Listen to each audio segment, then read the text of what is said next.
ടാക്സിന്റെ പേരിലും ഇന്ധനത്തിന്റെ പേരിലും മോട്ടോർ തൊഴിലാളികളെ കൊള്ളയടിക്കുന്ന ഈ കാലഘട്ടത്തിൽ സബ്സിഡി നിരക്കിൽ ഇന്ധനം നൽകണമെന്ന് കേരള പ്രദേശ് ഓട്ടോറിക്ഷ മസ്ദൂർ ഫെഡറേഷൻ BMS സംസ്ഥാന ജനറൽ സെക്രട്ടറി KN മോഹനൻ ആവശ്യപ്പെട്ടു.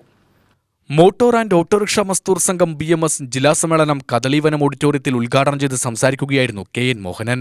മോട്ടോർ തൊഴിലാളികൾക്ക് മാന്യമായ ഒരു തൊഴിൽ സാഹചര്യം ഒരുക്കി നൽകണമെന്നും അദ്ദേഹം പറഞ്ഞു. കേരളത്തിലെ വിദ്യാസമ്പന്നരായിട്ടുള്ള ചെറുപ്പക്കാരായിരുന്നു ആദ്യ കാലഘട്ടത്തിൽ. ഇപ്പോൾ നമ്മുടെ വേദിയിൽ വനിതകളായി സദസ്സിൽ വനിതാ പ്രതിനിധികൾ എത്തിച്ചേർന്നിരിക്കുന്നു എന്നുള്ളത് വളരെ സന്തോഷം നിറഞ്ഞ കാര്യമാണ്.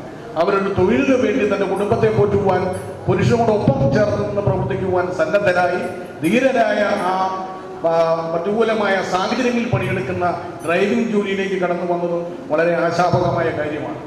വിദ്യാസമ്പന്നതയുടെ കാര്യത്തിൽ കേരളം മുന്നിലാണെങ്കിലും തൊഴിലിന്റെ കാര്യത്തിൽ 45-50 ലക്ഷത്തോളം ആളുകൾ ഇപ്പോഴും എംപ്ലോയ്മെന്റ് എക്സ്ചേഞ്ചിൽ പേര് രജിസ്റ്റർ തൊഴിലിന് വേണ്ടി കാത്തു നിൽക്കുന്ന ഒരു സംസ്ഥാനമാണ് നമ്മുടെ കേരളം എന്ന് നാം മനസ്സിലാക്കണം. അപ്പോൾ അവർക്ക് പെട്ടെന്ന് ഒരു തൊഴിലുമായി കവലകളിൽ 4-3 ആട് കൂടുന്ന കവലകളിൽ ഓട്ടോ സ്റ്റാൻഡുകളുണ്ട്. അപ്പൊ അതുകൊണ്ട് കേരളത്തിലെ എല്ലാ തലത്തിലും വാർഡ് തലത്തിൽ വരെ നമ്മുടെ പ്രവർത്തനം എത്തിക്കണം എന്നുള്ളതാണ്. കേരളത്തിലെ മോട്ടോർ തൊഴിലാളികൾക്കിടയിൽ ശക്തമായ കഴിഞ്ഞ 40 വർഷമായി ഓട്ടോറിക്ഷ ആയാലും ടാക്സി ആയാലും ഹെവി മോട്ടോർ ആയാലും അതിന്റെ പ്രവർത്തനങ്ങൾ ചിട്ടയായി നടത്തിക്കൊണ്ടുപോകുന്ന ഒരു സംഘടനയുടെ ഭാഗമാണ് ഓട്ടോറിക്ഷ തൊഴിലാളികൾ എന്നുള്ള കാര്യവും നാം വിസ്മരിക്കേണ്ടതില്ല. എന്തുകൊണ്ടാണ് കേരളത്തിലെ ഓട്ടോറിക്ഷ തൊഴിലാളികൾ ഏതെങ്കിലും ഒരു ട്രേഡ് യൂണിയന്റെ പരിരക്ഷയിലേക്ക് വന്നു എന്ന് ചോദിച്ചാൽ പ്രത്യക്ഷമായ ഒരു സഹായത്തിന് വേണ്ടിയല്ല, പരോക്ഷമായ നിരവധി സാഹചര്യങ്ങളിൽ പ്രതികൂലമായ സാഹചര്യങ്ങളിൽ പണിയെടുക്കുന്നവരാണ് ഓട്ടോറിക്ഷ തൊഴിലാളികൾ. Union president K. രാജേഷ് അധ്യക്ഷത വഹിച്ചു.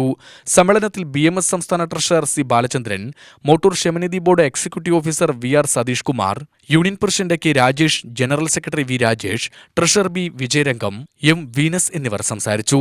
സമ്മേളനത്തിന് മുന്നോടിയായി രാവിലെ താരേക്കാട് മോയൻസ് സ്കൂളിന് മുന്നിൽ നിന്നും തൊഴിലാളി പ്രകടനവുമുണ്ടായി. പുതിയ ഭാരവാഹികളെ സമ്മേളനം തെരഞ്ഞെടുത്തു. V. രാജേഷ് പ്രസിഡന്റായും ശശി ചോറാട്ടൂർ ജനറൽ സെക്രട്ടറിയായും B. വിജയരംഗം ട്രഷററായും തെരഞ്ഞെടുക്കപ്പെട്ടു. UTV news Palakkad.